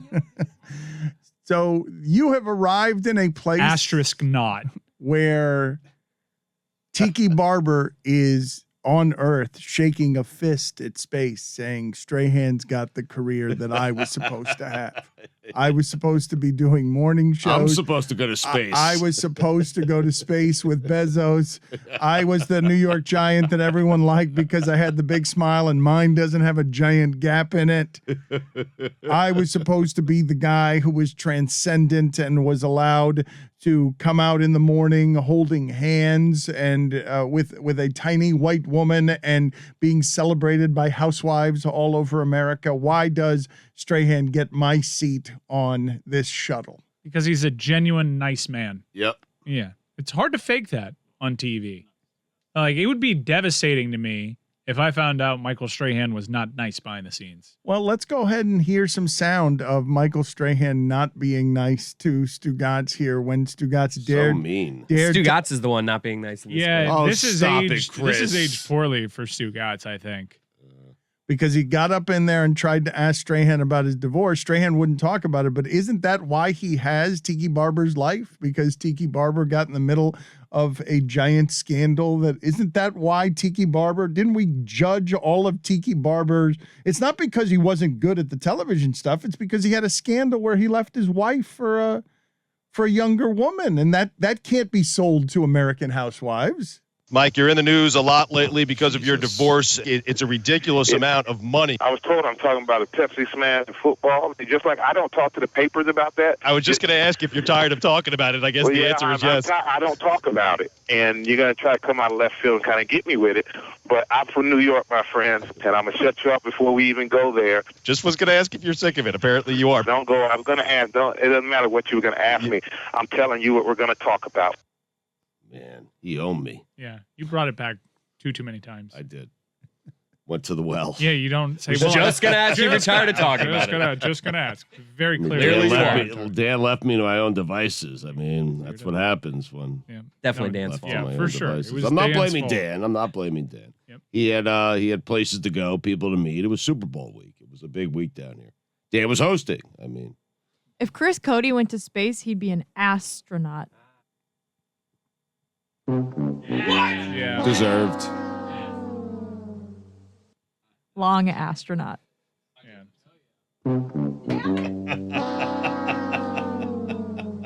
Long white astronaut. No, stop bringing it back. You guys are Stugotzing right now. Let's talk about the Pepsi smash. I was told I'm here to talk about the Pepsi smash. Whatever happened to the Pepsi smash? Pepsi smash football.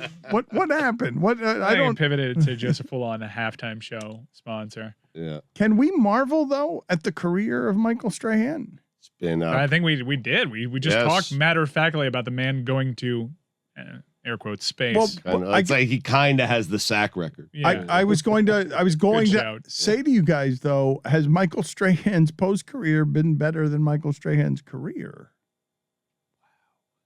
Ooh. He's got the. He did. He's a Hall of Famer. Live with Kelly. Did he ever go to space on the GMA. But he beat. He didn't win a Super. No, he won beat one. Tom Did Brady. he win one Super Bowl? Who else is in this I conversation? think he won won the two, Mike. No, he wasn't a part of the second Was one. not. Nate Burleson? The Rock. Well, but The Rock. The Rock McAfee. didn't really play Man. football though. Because but he's he talking wasn't about good at it. but the Rock was a wrestler, and you can make the argument that his post career has been bigger than his wrestling career, and he was one of the best wrestlers. I meant his football career. Was Jim Brown's post career? Ooh, Tony Romo. No, O.J. Simpson's post career? Jim. His post career did not go better. O.J. Simpson's might have been. O.J. Simpson's post career might have been bigger than his Hall of Fame football Collinsworth. We're career. forgetting about something. Was Collinsworth a good receiver? Yeah, he was really pretty good. man. Yes. Yeah, he was really good. Yeah. Romo. Not Romo's yet. good. Not yet, though. Romo's good as a broadcaster, but I'm talking about the breadth of it, though. It's not just Strahan. Think about what Strahan is doing. He's conquered 2 morning shows. He's on one of the giant football platforms, and now he's going to space. But he's a single season sack leader. You know, he's thought of as a Pro Bowl great player. Like Nate Burleson was just a fine player, Right. and now he's like hosting CBS shows. McAfee. Strahan also has a game show that he hosts. He does? Pyramid. Yeah. No, On the his notes. Strahan's career has been like post career has been as good as anybody's, but I think he was a good player, so I don't know if he fits this conversation. But I think that's why it's such a good question, because I know how good Strahan was as a player, but what I'm marveling at is what he's done since he's been a player. He was a champion player. He was a Hall of Fame player. He owns the record for sacks in a season, and I believe his post-career has been bigger and better than his football career. I think he's certainly Which more. is saying a he's lot, certainly right? That's the more point. Yeah. known now. He has. It was transcendent. He's transcendent now in a way that he wasn't when he was in sports. When he was in sports, he was just an athlete. He's more than an athlete now. I'm guessing there are a whole lot of people who don't even know he is an athlete or was an athlete. I'm guessing there are a whole bunch of people out there that don't have a reference point for how long has it been since Michael Strahan played a football game? Has it been? I saw that Barry Bonds is on his final ballot, and it got me to start thinking about how old some of these guys actually are. Barry Bonds isn't 5 years removed from playing baseball. He is about to be off of the Hall of Fame ballot because he's been on it for so long without being selected that they're just going to take him off of it. I'm guessing, has Strahan played in 10 years? 07 last season. Man. So it's almost been a decade and a half since Strahan played a game, and all he's done is conquer media since then. Conquer media, where you're on. I don't even know how he has time to do all that stuff. How has he got more handsome too? The Gap works for him too. You kind of Yeah, said should that. You never mentioned fix it. That's like a moneymaker for him. Yeah, it's a signature. It is a moneymaker, but I'm just saying Tiki Barber's sitting on his couch. Oh, for sure, hates him with his perfect teeth, and But he's like, "You got to be can't kidding stand me." him. Tiki tried to be likable, but it just something was off. You can't try to be likable. You have to just kind of be. Yep. Although I thought Matt Lauer, did he come across likable on TV? Like he He had a morning, absolutely did. he had a Yes. morning show Yes, he disposition in did. the behind the scenes. Oh, this monster. Yeah. Mannings are likable. Do you think Tiki's ever wanted to give No. himself a gap? Eli's. Don't get me started on the Mannings. Hayden's not that likable. Last night, the Manningcast. What happened? Condi. They just talk over each other the whole time. Like every time, they Yeah. had Bill Parcells on, and it's just so awkward. Hey, Tuna. They got just keep Kevin they Hart, keep talking Over each other all the time, and it's a really Bill Parcells, every time the guest unenjoyable comes on. experience. See how annoying Condoleezza that is? Rice. It's so annoying. Who was their fourth guest? They had again a giant guest list. Julian Edelman. Oh, they just snuck that Guest list the last couple weeks. They're not getting active players Yeah. anymore because there's a Manningcast curse. Josh Allen is not the same guy, flatly, since going on there. Everyone that goes on there loses. I think someone Tom broke the Brady- curse. Someone broke the curse. Tom Brady I can't think of it. won though. last night. Well, Brady He won was last on night. last week. Yeah, but I think he lost to the Rams after, or something like that. Like he There was a lost curse for a afterward. few weeks. Like if you went on that show, something bad happened to you. Yeah. That's a pretty good guest list, though. Kevin Hart, Condoleezza And Rice. that's not- and that was one of the- Parcells, and Strahan was on like 2 weeks ago. Now he's going to space. Yeah. Well, let's not call that race. Condoleezza Rice, though, like that's That was random. Remember when people thought she was going to be the Browns head Well, coach? she's part of the college football committee, is she not? I don't think she is anymore. She's not? away from She's that. hasn't been for a couple years. Are we Almost as trying long to as Michael Strahan's been are we trying to argue that Condoleezza Rice is not a good guest? Is that No, it's a something we're great trying to guest. argue? That's a I don't great think guest. that's a good thing. What to other argue. food Great items are guess. last names? We have Jerry Rice, Right. Condoleezza Rice. What other food items are last names? Is it the only one? Is Rice the only It's one? not No, gonna be burger. The only one. Burger. Plenty of burgers. Yeah. hmm Kevin Bacon. Yeah. I'm just thinking out loud. Not really. Jack Ham. Ooh. Felix P.A. Spelled pie. That's a good one. Your dad today, Chris, saying you can't bring a ham to my house without clearing it first. He's right. I'm not saying it's outrageous. What if he prepared a ham? I just love the sentence. I'm not saying that it's outrageous. I'm not even here to argue about it. I just love the idea of needing to clear a ham with Greg Cody. Anthony Mays.